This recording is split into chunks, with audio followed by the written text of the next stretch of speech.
Welcome back. And in this lecture, we're going to talk about lead generation.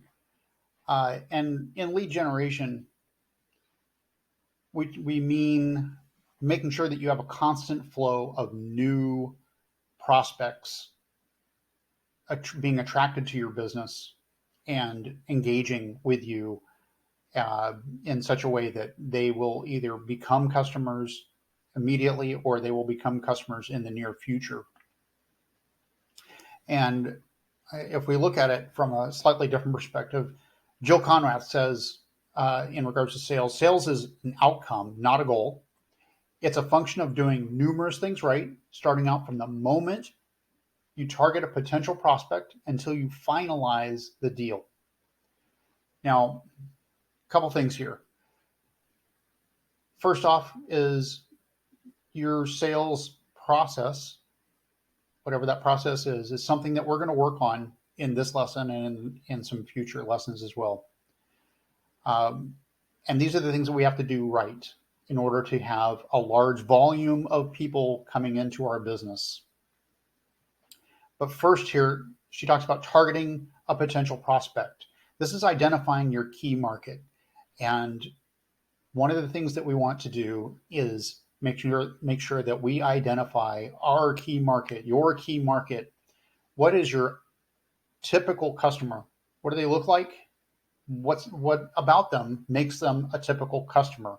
Is it a particular demographic? Is it a particular region? Is it a type of business?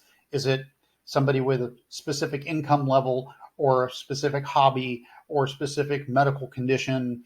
Whatever the case may be, legal situation, hobby, whatever. Who is it that is typical of your customers? And we want to know this so that we don't waste time and money targeting people that are not within our market. So we're going to find ways, just by thinking about it, how to start approaching your target market. And when we talk about finalizing the deal, and I just mentioned this in the previous lesson, we want to make it convenient. We want to make it so that you provide the most value, regardless of the price point, but you provide the most value for solving that problem with the most convenience and with the best experience that they could observe. Now, customers go through a buyer's journey, and we'll talk about that buyer's journey right now because there's 3 stages to the buyer's journey, and every buyer's journey is going to be slightly different, but they follow the same basic pattern. The first thing is the awareness stage. A prospect is aware that they have a problem. They have a problem that they don't want. They want a result that they don't have, and you have those. You have the solution to their problem. You have the result that they're searching for, but they don't know that yet. They know that they have a problem, but they don't know that there's a solution. Then in the consideration stage, they're aware that there's solutions available. They've clearly defined their problem. They know exactly what it is. They understand that there are options available to it to solve that problem or give them that result. And then they come to the decision phase. The decision phase, they know everything. They know the facts. They're ready to buy. They just have to decide which one are they going with, which one provides the most value, which solution provides the most convenience, who is the expert that they trust their dollars for this result for. And we want to guide them through this process quickly and easily and with the least friction. So the buyer's journey is going to be unique for everyone, like I said. Very few people are going to be instantaneous buyers unless it's a very low cost, low value solution that you provide. They may base a decision on convenience. They may base a decision on recommendations. And we're going to look at all these aspects to improve your business as something that you can influence, something that you can do. Now, Jay Baer says, the more you know about your customers, the more you can provide them with information that is increasingly useful, relevant, and persuasive. Now, when we talk about leads, uh, we want to make sure that we capture leads. And one of the things that we'll see is that your website, whether you like it or not, is a key component to tracking, capturing information from your customers and capturing leads, especially in today's world where pretty much every business has a website. But most business websites are set up like business cards, and they share a phone number, and they share an email address, and they share, some basic information about their products and services. Which, if you were to line up 5 of your competitors' websites and look at them all, how would you differentiate them from each other? What would be compelling to you as a buyer to choose one over the other? If they're all basically the same, it's a very difficult decision. So let's talk about leads for just a second from all the sources, and we're going to see the same patterns emerge very quickly. That your leads can come from website visitors, inbound calls or emails, foot traffic, referrals, ad clicks, people you just know, and potentially other sources. But one of the things that we need to do, of course, is we started off talking about identifying your ideal market. And then when we have a website that is simply a business card, you're not exchanging information. They may read your phone number. They may read your email address. They may get your physical address to drive by at some point in time. But you're not engaging them. You're not exchanging information with them so that you can develop a relationship with them.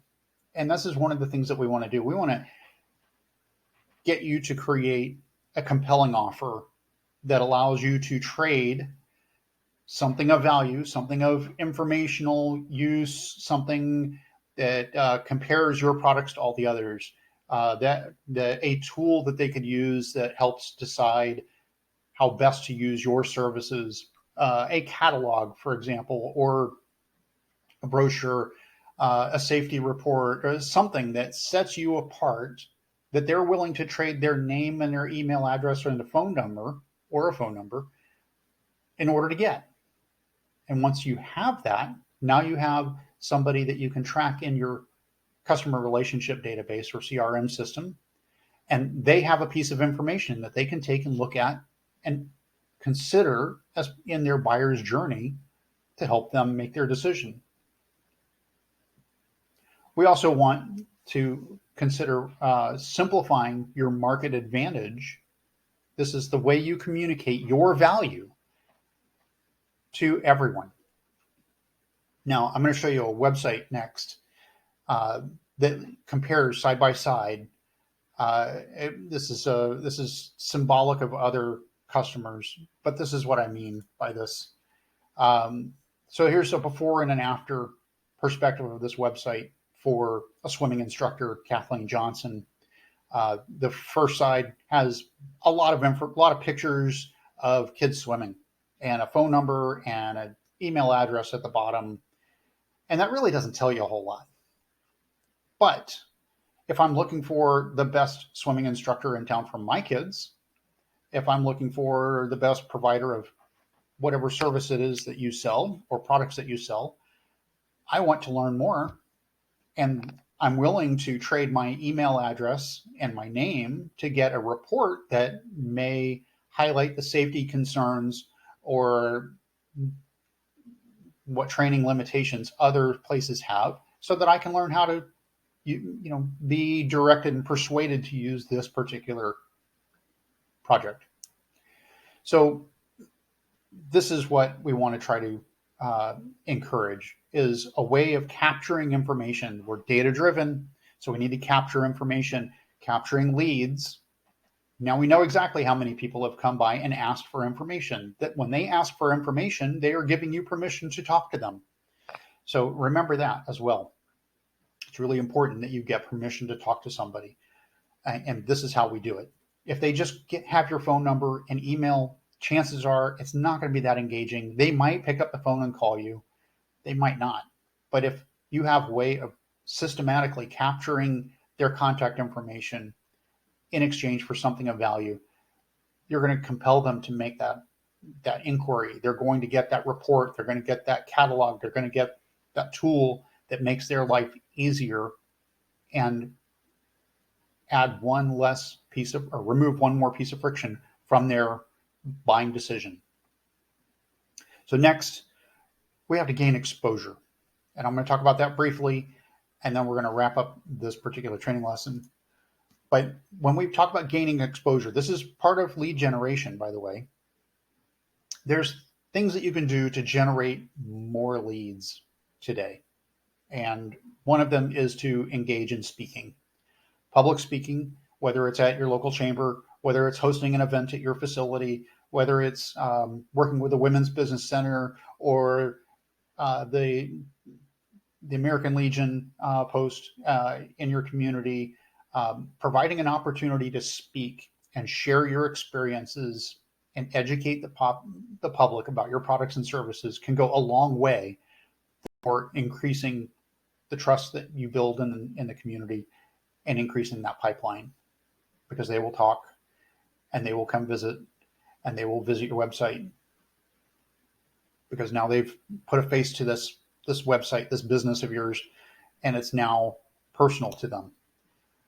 The next thing is, of course, creating joint ventures. And we'll talk in greater detail about joint ventures in a future lesson. But when we talk about joint ventures, we're thinking of how can we build a relationship with other similar but tangentially related businesses to provide you with customers and you provide them with additional leads. So you can develop a relationship with the Chamber of Commerce, with businesses that are up or down the buy chain from you. Anything that can help stimulate warm referrals to your business will do better than somebody who just hears about you online. Direct mail is another good way to reach a local population. Lots of good options for direct mail. Not everybody has success with direct mail, but part of that is because of not having something good to say. And the way that they say it is strictly a one-way conversation.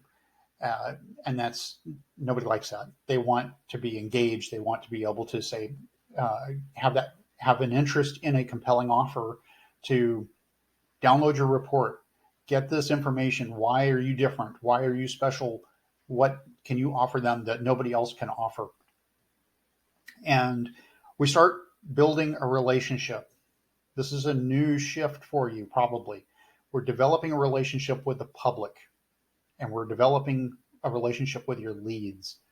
And when people become your leads, we need to nurture that relationship. And when we nurture that relationship, it allows us to connect with our leads. It allows us to educate. And when we do these two things, we stay ahead of the competition. We stay in the forefront of the customer's minds.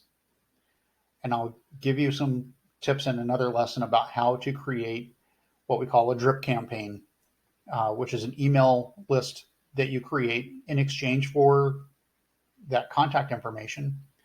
You give them the report, but you also give them an email once a week or once every couple days for 10, 12, 14 emails worth of information that provides value and is not asking for things, but it shows that you care about that customer and that when they're ready to make that buying decision, because you'll be leading them all through that process to the buying decision, that they will have everything that they need and no reason to go anywhere else. So you will naturally grow that lead base. And when you grow those leads, we'll track those numbers on the simple scorecard and see it explode, our gross revenue and our profits. And with those two, our valuation. So our homework today with this lesson is evaluate your current lead generation process. Think of things that you can do to increase your leads. Go back through this training again. If you have to, download the book, find different ways that you can increase your leads and automate it in such a way that people are willing to trade an email address or a phone number with something of value. that helps push them along that buyer's journey and closer to the decision to buy with you. It's easy to create a compelling offer and a drip campaign. And I'll tell you the tools that I use. I use Designer.io, I use Word, Microsoft Word, and I use MailerLite for my drip campaigns. These are easy tools to set up. They're not expensive, and they are powerful. If you use them, you'll find that you can experiment, and you will constantly be developing and tweaking and tuning your process, and watch that lead impact all throughout the next 52 weeks of training, 52 weeks of examining your data in the Simple scorecard. And then lastly, get out and get some exposure in the market. Call up the chamber, call up the university near you, call up anyone that's in a related business and ask them about talking, ask them about speaking in front of their audiences, ask them about sharing information with them, and see if that helps also increase your trust and awareness, and start to see the impacts in your profit and loss statement. That's all for today. I look forward to talking to you in the next lesson when we talk more about creating a form to capture leads and a drip campaign that leads them to a buying decision.